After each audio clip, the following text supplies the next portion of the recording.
You're beating on the headphones as if it's the headphone.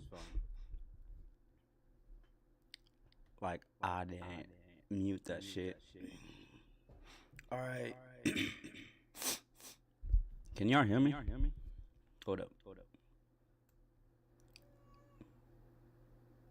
I want y'all to hear me. Alright. Okay, UFC 314 is... I cannot screen share today.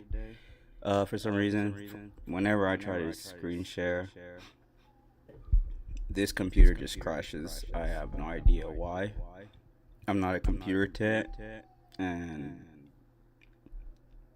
I spent 2 weeks trying to figure it out, and I just can't. Computer wizard is not my forte. So UFC 314, Miami, baby, Florida, home of the Haitians and the Cubans. Got a good fight card. UFC 314. You got Alexander Volkanovski versus Diego Lopez. I'll start from the bottom of the card. I'm gonna break down fights and do my picks, and we'll make it to the main event. And there are some good cards on the, fight on this card. Alright, to start up the prelims. Sorry. I got a little allergies. To start off the prelims, we have Nora Cornell versus Haley Cohen. Sorry, y'all. I'm a little bit.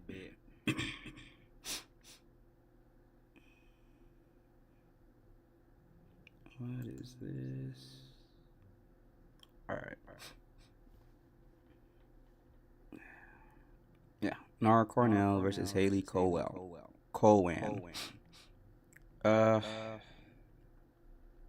What's this? This fight's supposed to be.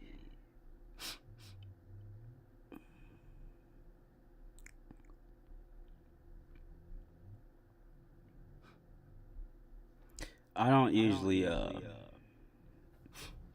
it's gonna sound a little sexist, but I don't really watch women's MMA, so I don't really know these women.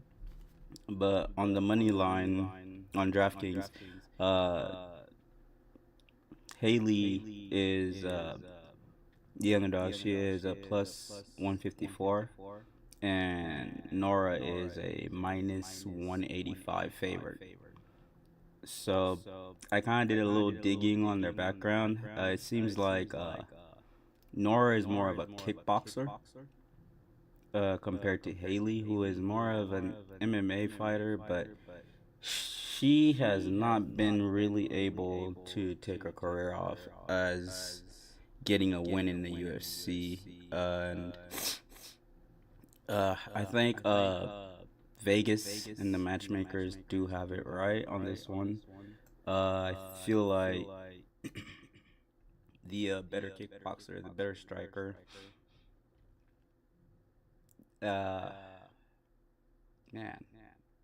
no, I don't want to go down that path where I say the better kickboxer. It's an MMA fight, but since I don't know much about these ladies, I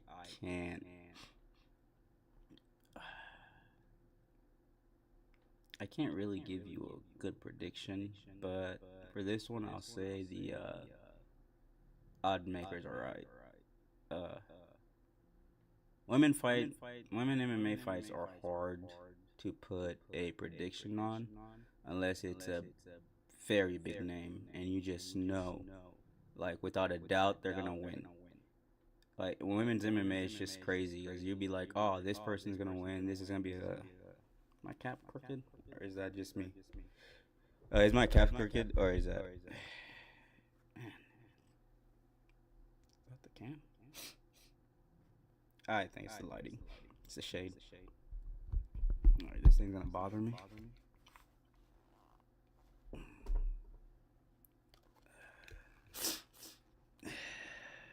As I was saying, I'm not a big women's MMA pal. It's just anything can happen. Like, the odds are close, but I wouldn't be surprised if Haley was able to scrape a decision. Like, she just grapples on the cage against the good kickboxer, against the better striker, I'd say. That's what mainly like better MMA prototypes do against strikers. So I kind of see a reality where Haley scrapes by a decision. And moving on to the second fight of the prelims, you got Tresean Gore versus Tolio Silva. Marcos Tolio Silva. I think if not Marcos, it's Marcus. Yeah, Marco Tolio Silva. Man. Tresean Gore, probably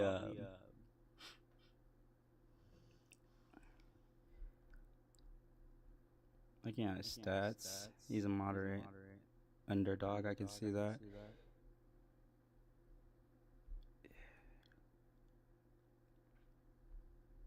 I think he's the better wrestler. I think if he can get top heavy, he could probably pull a Gilly or something. But I don't think he is the better MMA fighter. Because overall, that's what makes an MMA fight is like who's the overall better like MMA fighter. Specialists, yeah, they'll still win every now and then. You see that with Alex Pereira while he was champ. You saw that with Izzy while he was champ. Those specialists will win, but those jacks of all trades, they're the ones who are they eventually become the champs. Like look at GSP. Kind of look at Anderson Silva. He had good Muay Thai, good Jiu-Jitsu. At least he was competent with the grappling. For Tresean Gore, I feel like he has good wrestling. You could probably get a takedown or two, and there's a reality out there. He gets a takedown. He TKO.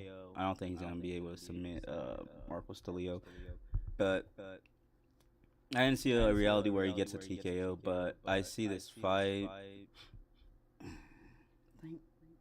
I think Vegas is having this fight as a knockout. I don't think it's gonna be a straight up knockout. More than a submission. I feel like Tresean Gore is gonna put himself in a few bad positions to get submitted. So I can see Marcos Tolio by submission. He does have quite the repertoire of submission wins. God damn, that pot was good. Yeah, coming off the Contender Series, 2 wins.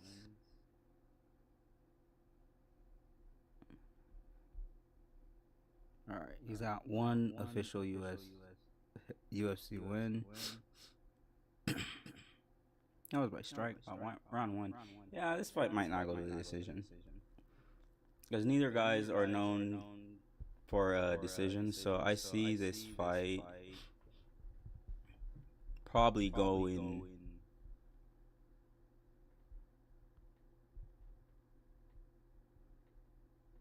maybe over 1.5, but under 2, like type of deal. It's an either or situation, but I do like I do like Toledo's skill set way much better than I like Trajan Gores, so I'm going with Toledo. Uh, then if you're betting on that, just go straight money line. Don't don't risk it because, like I say, I see this fight going like 2 rounds max. But that's the thing about these fights where you got two finishers. Sometimes you never get a finish. Both guys play it safe because they don't want to get finished, and you get that long ass 3 round fight. So do as you please with that information. In the third fight, and I'm gonna butcher that name. My guy from China.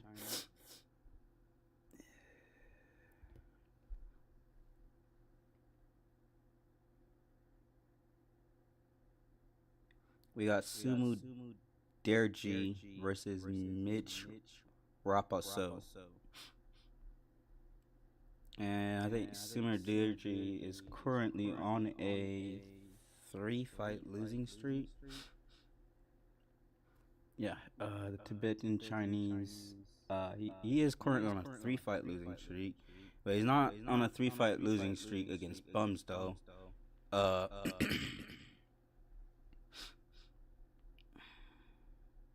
he lost to Charles Johnson, unanimous decision, 3 rounds. He lost to Tim Elliott, who gave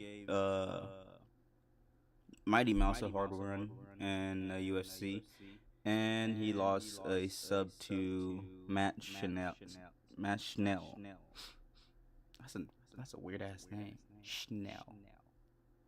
Hey Matt, you got my Chanel bag? Whatever. Moving on. Yeah. This fight. Wow. Mitch Rapaso is the underdog, plus 145 to Sumu Derji's minus 175. Look, man, Vegas, they think they have it right most of the time, and I think they're banking on the fact that I think what changed all these odds were last week's fights. All these underdogs coming out on top, like doing better than anybody supposed that they would do.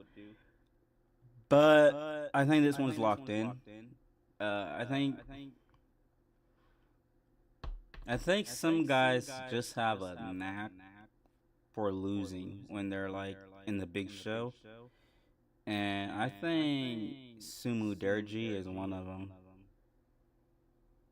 I hope his name is Derji. I hope. I think Sumu Derji is one of them, and it's not that he can't fight. It's just he can't find a way to win in the big show.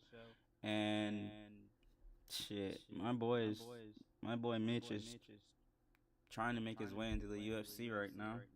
I think he's coming off the Contender Series. Don't quote me on that yet until quiz me on that right about. Oh, he has a UFC loss. Okay.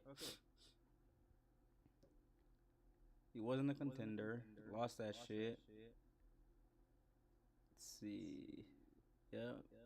2001. 2021.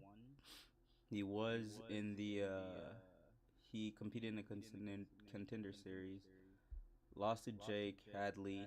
Rear naked choke. And the UFC was like, nah, we ain't signing you. Then he went. What?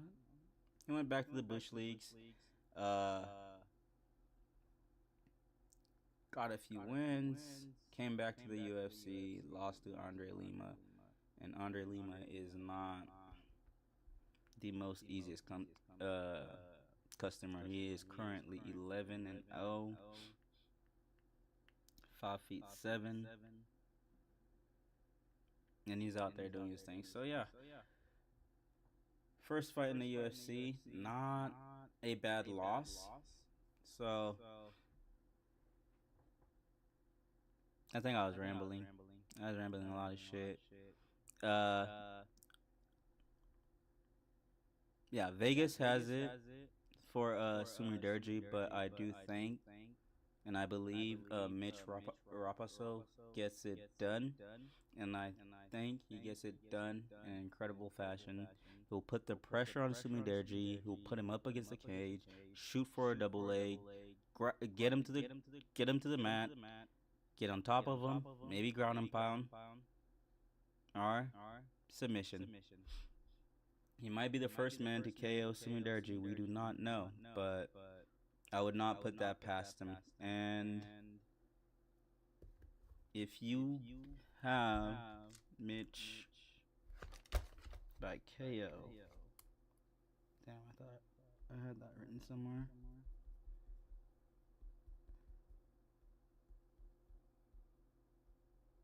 Yeah. No, if you have him by sub, it's plus 750. So $10.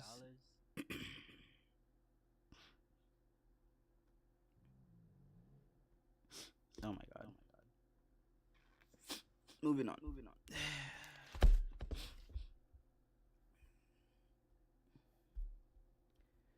Cedric Dumas versus Mikhail.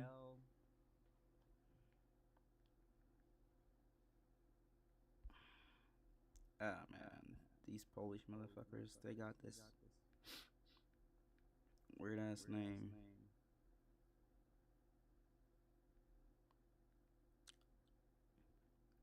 It's Michelle Olez. And fuck it, Polish dude. I can't do this right now, bro. I'm slightly stoned. But yeah, Cedric Dumas, man. Before the weigh-ins, man, I was saying like Cedric Dumas is a big ass dude, and he'll make Mikael looks short, but that is not really the case. They are not that body wise. They're not that far apart.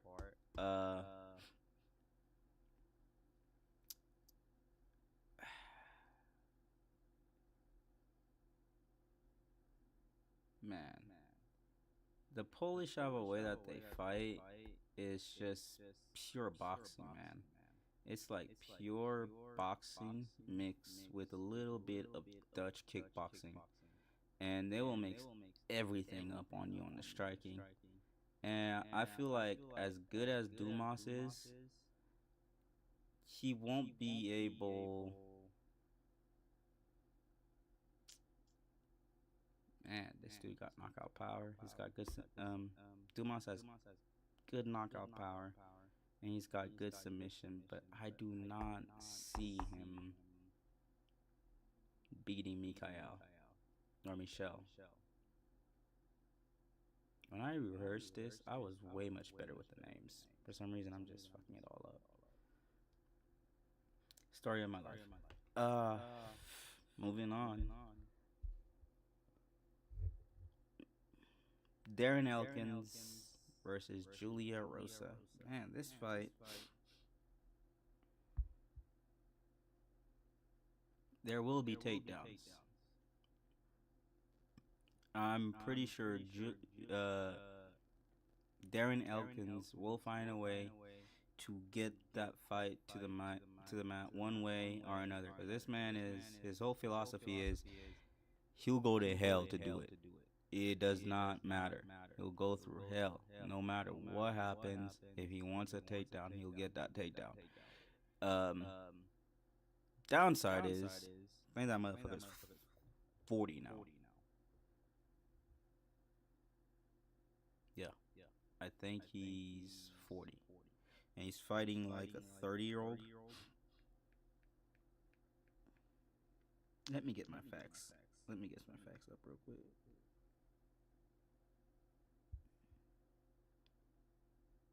Let's see.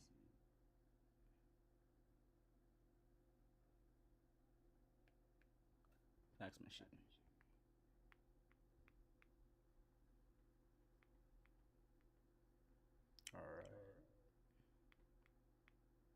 All right, Julian Rosa is 35. Still, 6'1", 74-inch reach advantage. I mean, Darren Elkin is 40. Like, how much longer can he take these shots? Like, the damage. I love it. I love it. I love it. I really love it. But I don't want to get my hopes up for a Darren Elkins win. Just because, man, he's got heart. He's put up a good little winning streak for himself, but my nigga 40. It will be a close fight. Very close fight. But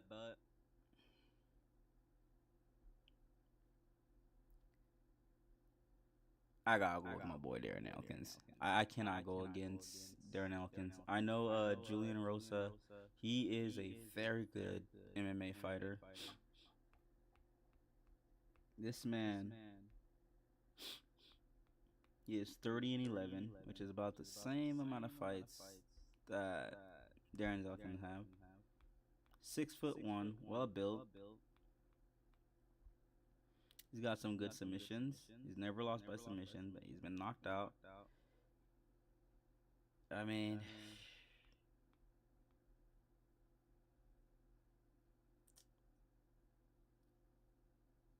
he's not gonna catch Darren Elkins in a gilly. Like, get that thoughts out of your head. He's not choking Darren Elkins out. I don't think that's happening. Darren Elkins is a lot to handle, but he's 40. That's the problem. Like, how long can he maintain that? Like, he's the king of decisions, but I don't know, man. A young guy on a winning streak versus an old guy on a winning streak. I'm betting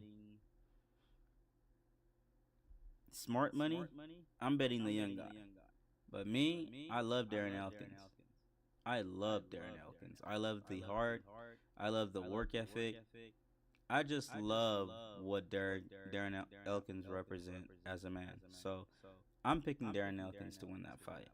I feel like he can scrape by a freaking decision against Julian Rosa. I don't think Julian Rosa deserves to be a minus 325 against Darren Elkins, because I feel like he will be taken down. He might put himself in awkward positions to where, like, the thing about Darren Elkins is when you're beating him on the feet and you think you got him hurt, you move in for the kill. What happens? You get taken down. And he starts controlling you on the ground. He starts feeding you elbows. He starts ground and pound. Sometimes they're not even like heavy punches. He's just like short ass hammer fisting, like short ass little like ground hooks. They're not hurting you, but they're scoring him points. And he's sitting heavy on your chest and sucking all the air out of you. You're transitioning from mount to freaking half guard. All that takes energy, and it's just like Darren Elkins will patiently follow you there. Like, he'll get you, you'll get him into your full guard. He will fight his way out of there. He will beat your body. He will hammer fist your face. He will make you want to open that guard so he moves to his next position. So I feel like if Julian Rosa does not starch Darren Elkins under 1.5, Julian Rosa has upped his chance of losing by 25% each time. Like, a round goes by. Because Darren Elkin does not really get tired. Like, it doesn't really show in his fight, like fatigue. And even if he's fatigued, he'll fight through it. So, logic does state the younger man usually wins, but 90% of the time, these younger men are not fighting Darren Elkins. So, I'm going with Darren Elkins. I see Darren Elkins scraping by a decision, and ground and pound, he might get a KO. I don't know. So, do with this information as you please. Moving on,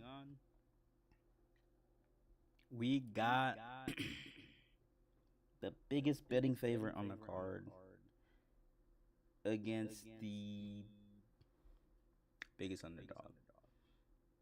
Jim Miller versus Chase Hooper. 41-year-old Jim Miller versus Chase Hooper.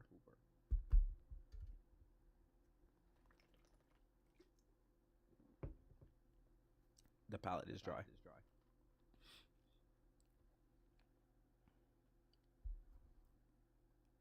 According to the matchmakers and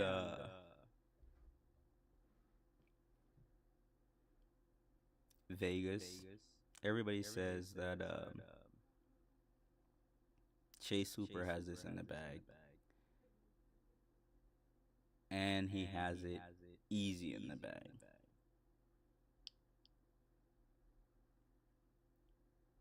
And I think there's a little recency bias. I think that recency bias comes from the fight between Clay Guida versus Chase Hooper, where Chase Hooper just went out there and starched Clay Guida. But I want y'all to remember something.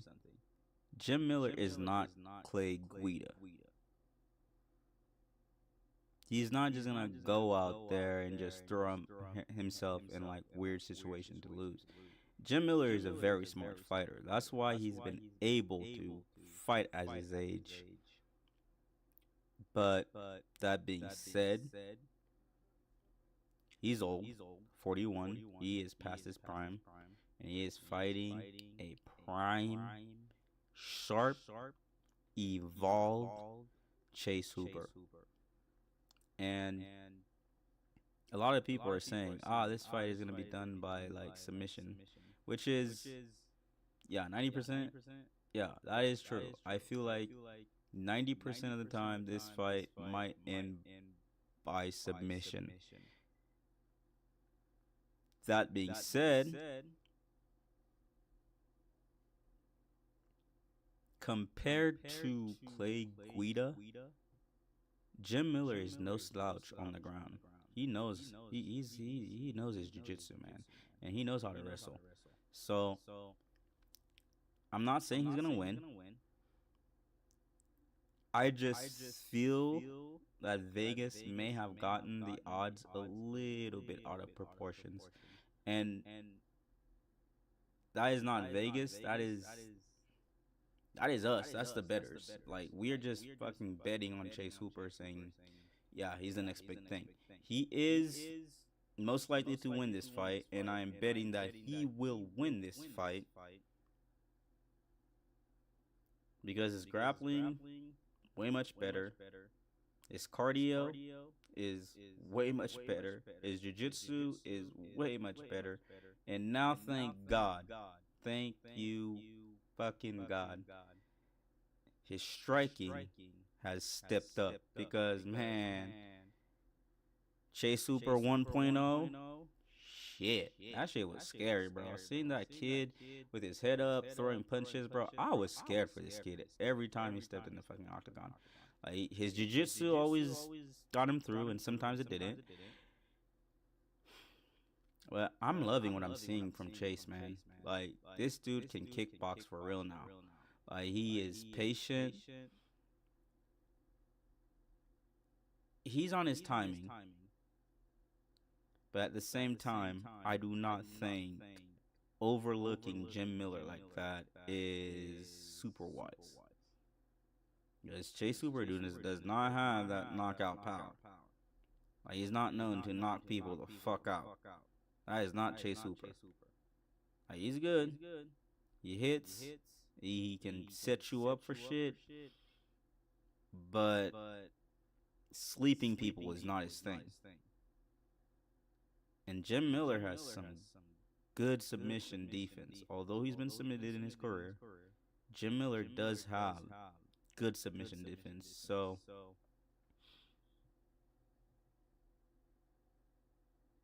who's winning this fight? Clearly Chase Hooper. He's younger, faster, brighter, but experience and, well, just experience. Not just experience. Experience, and also that Jim Miller's an intelligent fighter. Like I said earlier, he is not someone who's just gonna rush into a fight. He will find a way to break you down. But I think in trying to find a way to break Chase Hooper down, the processing speed of Chase Hooper will be like 3 steps ahead of Jim Miller, and that's going to be the downfall of Jim Miller. Will he submit him? Maybe not. Maybe not. Maybe not. That's me. My personal opinion, I don't think so. I think Chase Hooper will actually get this one done with ground and pound. In a full grappling match, I feel like, yeah, Chase Hooper will beat anyone. It will beat Jim Miller also, but this ain't a grappling match. It's an MMA match, and I feel like Chase Hooper, Jim Miller will give him a little bit better submission defense than Clay Guida did. So I don't know, man. I'm feeling Chase Hooper by TKO. I see him getting it done by ground and pound. Probably gets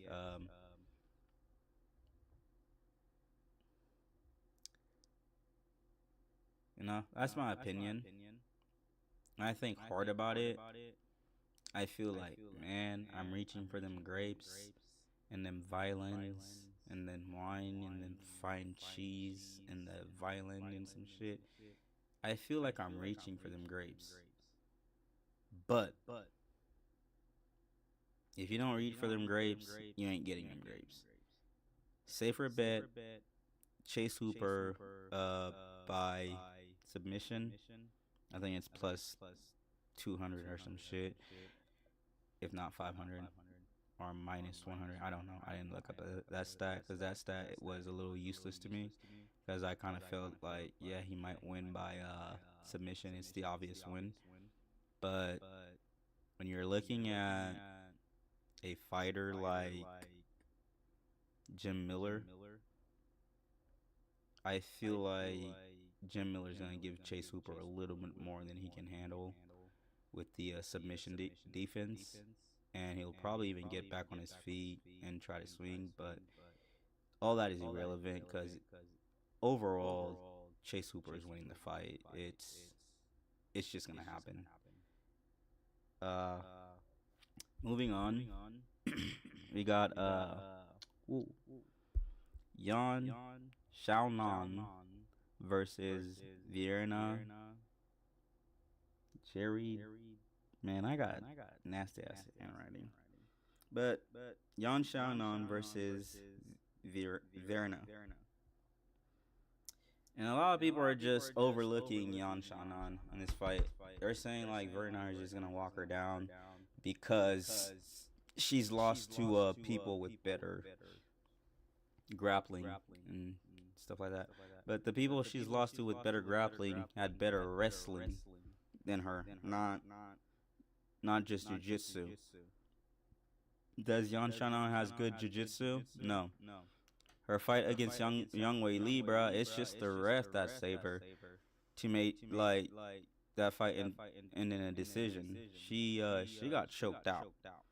She got choked out in that fight and came back to life, which was crazy. I mean, she's a tough girl. But I think in those fights she's learned lessons, you know, because yeah, she got taken down again, but she didn't. She wasn't choked out again, and I think she brings these lessons to the gym, and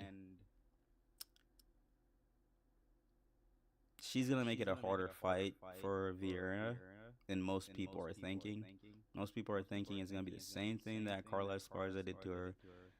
Just double leg her, put her down, and start smashing her face and get that crucifix. It's not the same. I don't think it's not the same. Verna don't take you down with double legs in the first place. She doesn't take you down in the wide open. She shoots singles while you're up against the cage. She's not known for being this super, you know, takedown specialist. She's a good grappler, but she's not a takedown specialist. Like, if she's able to get you to the ground, she'll choke you. She'll fuck you up. She's got really good jiu-jitsu. But I doubt that she's gonna be able to touch Yan Shannon tomorrow. I don't see it happening. I feel Yan has a better footwork. She'll cut the angles better. She's fought 5 rounds with the champ after being choked out. I mean, the girl is tough as nail.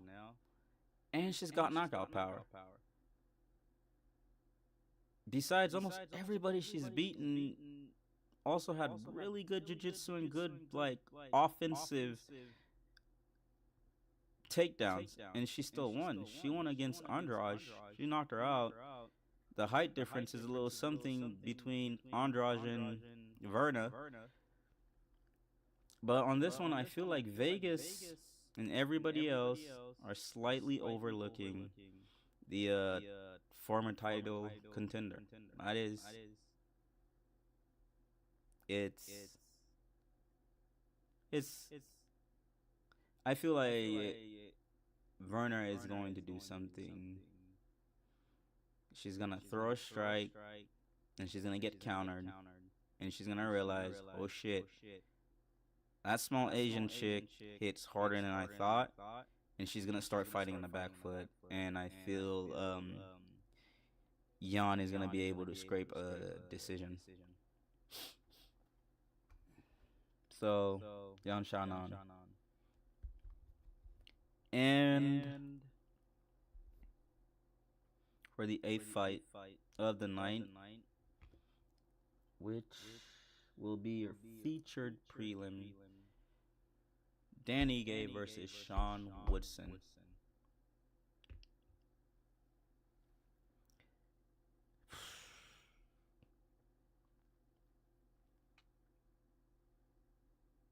I like Dan Ige's chances just because early on he tends to be aggressive. Like in the first round, he's hella aggressive. Then second round, for whatever the fuck reason, he tends to slow it down a bit. Like, he doesn't get lazy, but he's clearly working less in the first round. Like, he's still on his feet, he's still throwing his combos, which are usually fucking wild overhands.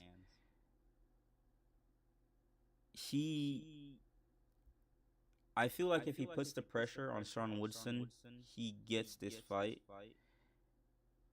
Because Sean Woodson himself, he's not the most aggressive attacker. He's a great boxer. He's a great counter fighter, but he's like a point fighter mostly. He's like a point boxer in MMA. He doesn't really stay in there and try to knock you the fuck out. He's another decision king. So A lot of people say, I mean, Vegas, the odds, they all say Sean Woodson has this by decision, and which is the common consensus. Yeah, Sean Woodson by decision. We can see that happening. We've seen Dan Ige kind of struggle with taller opponents. Although he did clip um Lauren Murphy real good, but I don't see that happening with Sean Woodson. Sean Woodson has this weird, tricky I'm gonna roll with the punches vibe. He just rolls with the punches and he throws his head's never in the center line. He he uses his long range, specifically his jab, to keep you at bay, to attack, to set up his right hand. He's your typical boxers. I mean, I can see him winning a decision, but at the same time, I can see Dan Ige being the smarter fighter, attacking with leg kicks, shooting for takedowns up against the cage, because Woodson he does he chills up against the cage every now and then. Like, he does believe in his ability to counter strike. But I feel like if Dan Ige chooses to go out there, instead of being a wild puncher, and chooses to be an MMA fighter, to be a composed MMA fighter, he gets this one done. He gets this one done like easy, barely an inconvenience. And easy, barely an inconvenience. Where have I heard that line? Yeah, I'll remember later. But yeah, Danny Gay can get this done. So although everyone is going Sean Woodson by decision, I can see Dan Ige scraping the decision, stealing this fight from Woodson. Woodson's, yeah, stealing this fight from Woodson. I can see that happening.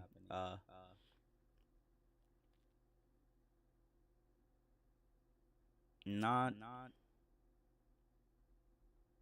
not going to be easy, but I'm gonna stop rambling, man. I am high as fuck. Oh my gosh. I'm holding a pencil. I don't even know why I'm holding a pencil.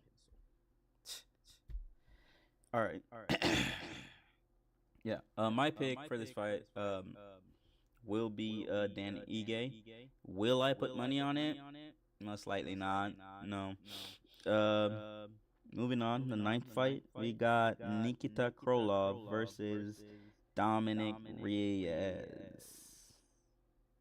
Man, this fight, I went on a lot of back and forth. Well, mainly two, not a lot. I lied. I didn't go a lot, just two back and forth. This fight, I went two back and forth. At first, when I first saw the odds, I was like, yeah, Nicola, yeah, he will win this fight. It's Dominic Reyes we're talking about. A lot of people think Dominic Reyes is on a resurgence. I mean, maybe, I don't know, but I don't think so. I think he's won a few good fights, but I don't think Dominic Reyes will ever be fighting for the title ever again. But then again, I'm not Jesus. What do I know? I just don't see it. The lightweight division is just too much razor blades, and I just don't feel like Dominic Reyes is really that guy. No disrespect to Dominic Reyes. He's a great MMA fighter. He's got skills, and as a matter of fact, I am actually picking him to win this fight. Mainly Not because I trust his chin. I trust his skills. I do trust his MMA skills. Not his chin though.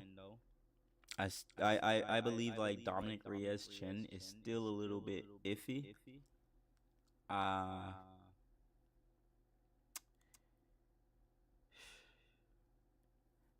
but Krolov, he's been out for 2 years, and doing a little digging, he he had a shoulder injury, and he was out for about 2 years. So I don't know. I don't believe in ring rust. I feel like these people are athletes. If they're ready, they're ready. But I do believe in activity. Like, I believe a fighter who's been active is more likely to win than a fighter who's been inactive for a while, you know?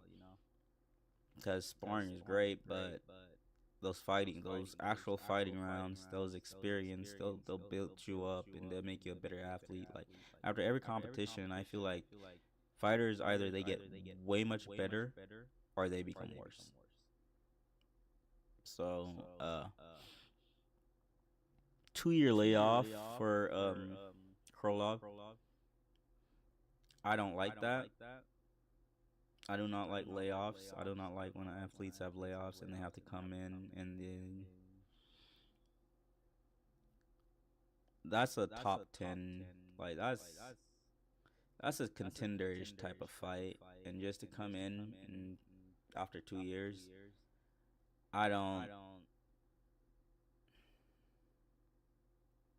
I don't think he'll hit his target. I feel like Dominic Reyes will be a little sharper, and not that I believe he's on some resurrection or some shit. I feel like if he fights Yuri Prochazka, Yuri's gonna fucking starch his ass. Or anyone in the fucking top five of that division, they're gonna fucking starch his ass. Um, but I do believe he gets a win against Krolov tomorrow. So Dominic Reyes by decision, that is very likely. But during the opening rounds, the first 2 rounds, I could see Dominic Reyes rocking some chin and getting a sweet knockout for a plus 300. Uh, Damn, I gotta take a piss, y'all. I'll be right back.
All right. Moving on. And if anybody out there that could recommend a better software to stream on than Streamlabs, I'm all ears, man.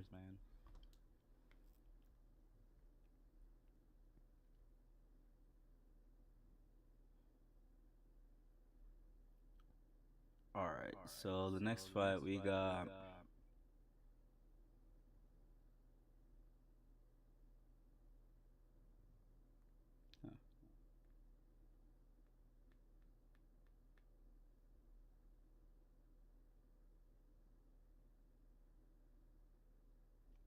Bryce Mitchell versus Gene Silva.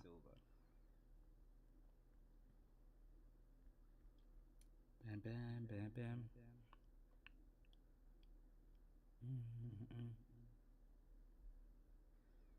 Man, this fight, you know, the publicity for this site has stolen the media attention over the rest of the card. Bryce Mitchell out there dropping cold lines about dogs squealing before he fucking kills him. I mean, and plus Vicente Luque and Yair Rodriguez just going at it, bro. Don't be talking about my teammates. Don't be talking about my teammate.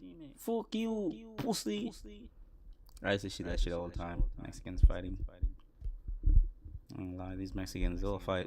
They'll fucking start arguing over anything, bro. Just name it. Name it. One guy will call one guy pussy, the other guy will fucking react, and all of a sudden, you're in that hold me back, bro, fucking argument. God, I love Mexicans. We need more in this country. Yeah, Bryce Mitchell versus Gene Silva.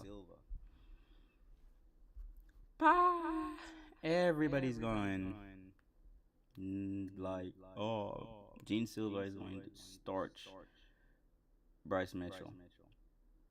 Everybody's got Gene Silva by KO.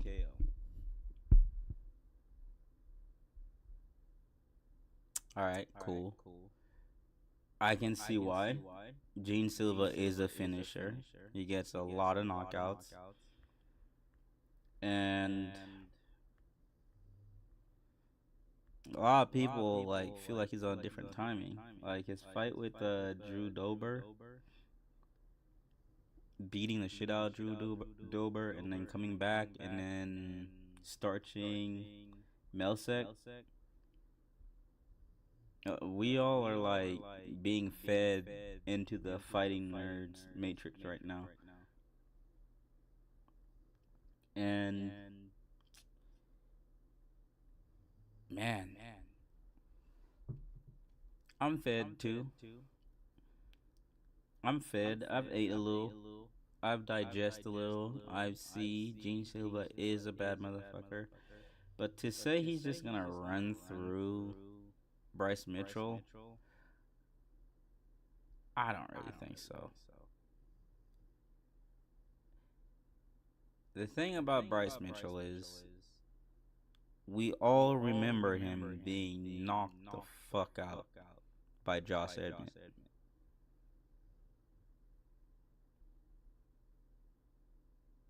Tell me this. Name a man, person, thing, creature, not thing though, creature, breathing thing on this planet that gets punched clean by fucking Josh Emmett. That ain't going to sleep.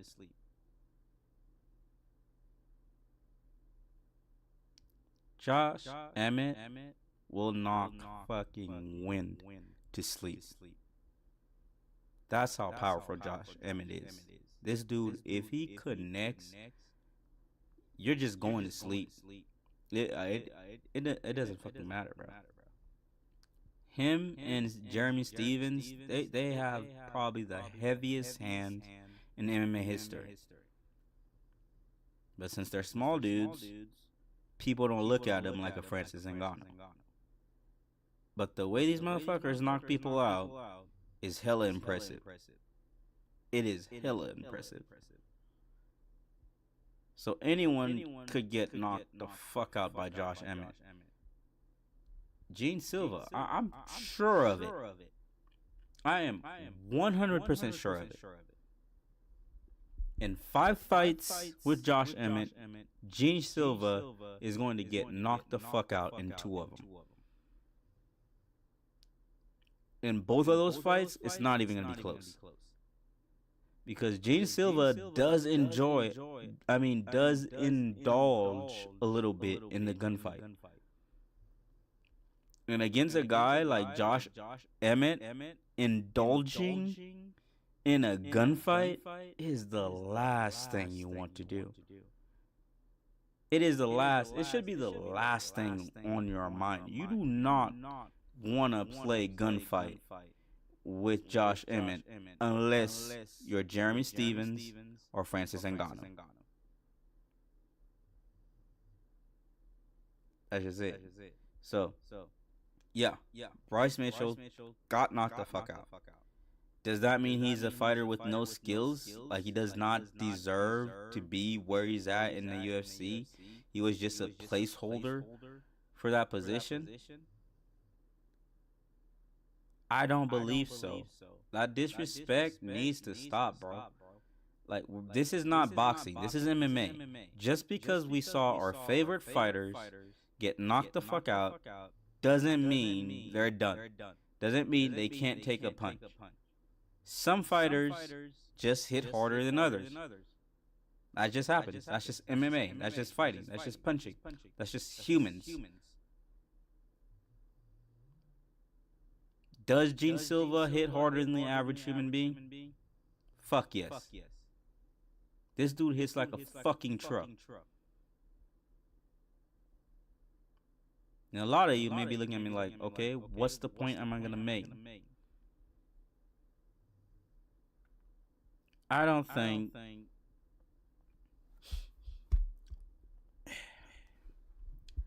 I do not think Bryce Mitchell is going to fight a fight where the first thing he's going to do is really engage. He might engage, but I think he's going to be shooting for takedowns. Bryce Mitchell is a smart fighter. I get it, he's angry. I don't know if he's emotional or not. He's probably feeling some type of way. Like, dude's been throwing the Bible sign up, fucking repping for Jesus all fucking week. And I know he's probably feeling some type of way.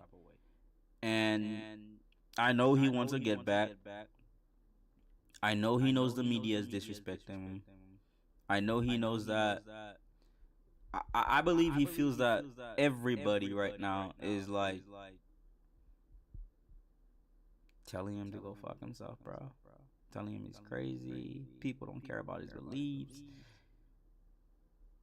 That's a lot to take into a fight. I don't know. I don't really know how that's going to affect him. But I know Bryce Mitchell is a smart fighter. Does being smart mean you're not going to get knocked out? No. He can still get knocked out.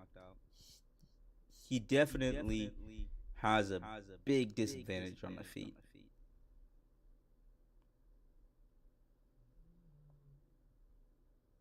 But this is MMA. And I'm pretty sure, I've already said it, I am 100% certain that Bryce Mitchell will take Gene Silva down. A lot of people are saying he's not gonna, but he is. Drew Dober got his ass beat. He doesn't take people down. That's why he got his ass beat. By the time he wanted to take um Gene Silva down, it was too late, bro. It was too compromised. What the fuck he was gonna do? It was already too late. His eye was fucking swollen. His fucking cut. Dude was already in bad shape. I don't think, and I know Bryce Mitchell don't fight that type of fight. Bryce Mitchell fights where he can win. And I guarantee you, Bryce Mitchell will take Gene Silva down, and he will fucking ankle lock him. He will show us something we've never seen before. I really think so. Bryce Mitchell by submission is not far-fetched. And anyone who says, "Oh, it's far-fetched, Gene Silva is the next big thing. He's basically the Lord." Maybe. I don't know. He's probably good. He's good. I don't know. Yeah, he's good. He's undefeated. He's alright. Shit. I mean, he's alright.